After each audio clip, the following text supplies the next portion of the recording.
And now this little question here is, what are your thoughts on the concept or cultural trait of utang na loob? Now, utang na loob is basically gratitude but intense, like owing someone for a deed or giving back, like an obligation to give back. That's a little translation of utang na loob. So, because here we have this thing, and I think it's most prevalent in parent-child relationships. At least in this context, is that the thought that your parents, raised you, gave you education, stuff like that, especially if they were good to you, that you are obligated to give back to them. And, you feel obligated to give back as a child, and the parents also think that as well, that the child that they raise is obligated to give back to them. So extremely, I grew up in America, but see this all the time between my Lola and my mom, and then from my mom to yeah, exactly. It's a very, very intense thing in SEA. In SEA, maybe in other, depends on where you are, definitely. But I think this is a big thing in SEA Asia, stuff like that. Filial piety is another. Oh, filial piety. Okay. Yeah, I guess that's the family context of the family version of it. But this also goes to, let's say, a workplace. Maybe to your boss, to a friend, even to a friend or something like that. I feel like people should do that if it's a good relationship, but making an obligation seems dangerous. This is like gaslighting the kid. I learned this in ethics. My prof said, no, you don't owe parents, nor are you obligated to. I feel like my thoughts on this have changed through the years, from when I was 23 years old to now that I'm 23 years old. It's definitely changed. When I was younger, at 23 years old, I felt like I hated this. I absolutely hated everything about this. Like, why? I don't owe you anything. No, I'm out here trying to study. I'm out here trying to do my homework, doing my best, suffering every day in school, eating 3 times a day, but suffering. And then I have to think about giving you a monthly allowance. I didn't want to be, not really.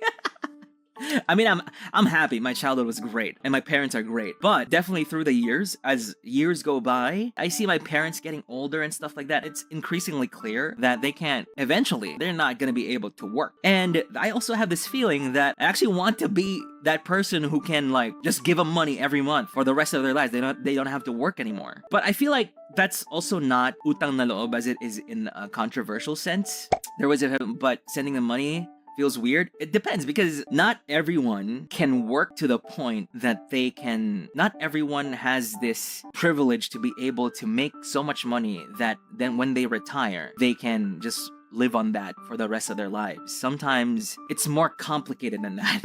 It's always more complicated than that.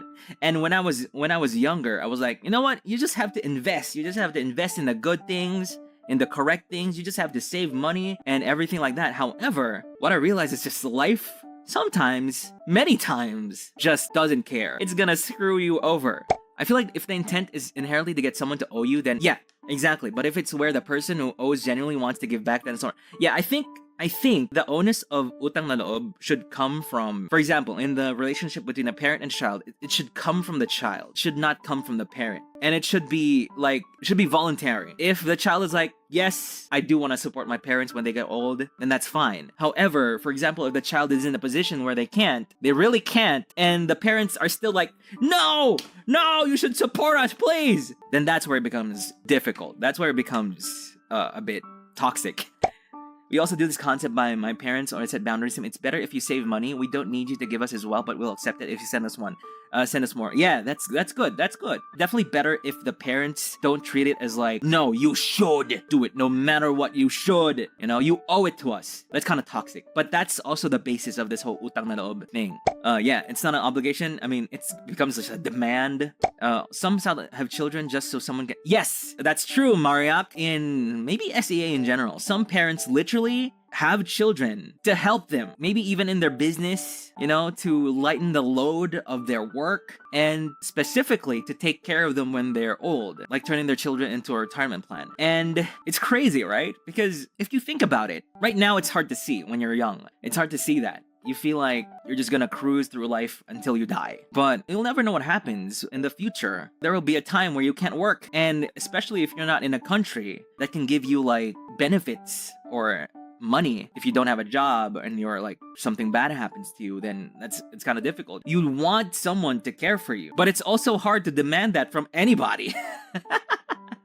So if you can't work for yourself, how will you live? That's so difficult now that I think about it. Because it's not even just like something like you got fired from a job or you can't work anymore. So big things can happen, like you can get in an accident, you can become paralyzed, or something like that. Or you get a big disease, uncurable disease. And what if that happens early? Who's gonna take care of you? If you don't have anyone, first off, if you don't have anyone, I don't know how that's gonna work. If you have children, you'd hope that they take care of you back, but it's not something you should demand of them. You just hope that I'm here to help them when they're older, but there is that pressure for sure. Always tell me that if I have to get married and have children, because who else would take care of me in the future but them? It's hard, right? It's a difficult position to be in for everybody. No one is exempted from it. So by not having kids, unless we really want them or we're financially capable. True, that's true as well. Especially if you can definitely control a lot of parts of your life. That's real as well. But for me is, they treated me well, they treated me right. And right now, I'm definitely working hard to be able to accommodate them for sure in my future. Like, to make sure that they have at least groceries, they have food to eat every day, they have electricity and stuff like that. And they didn't force me to do it. They didn't force me to do anything, except maybe piano for a little bit. They didn't force me into any direction. I chose the direction I went to. I mean, they wanted me to be in a certain direction, but I was like, hey, Ma, I'll also go in this direction. And now I'm an anime man and other things, among other things. But yeah, and definitely for this utang na loob, this specific trait, it shouldn't come from the one who asks, who asks that, no, you should give back to me. It shouldn't come from that person. And also, I think we also shouldn't operate we should also operate in a way that we don't expect anything from anyone. That's also a thing. I really don't expect anything from anyone. Literally nothing. I expect nothing from anyone, so I don't get disappointed. This is my lag go away dance. Lag go away, come again another day. Lag go away, come again another day.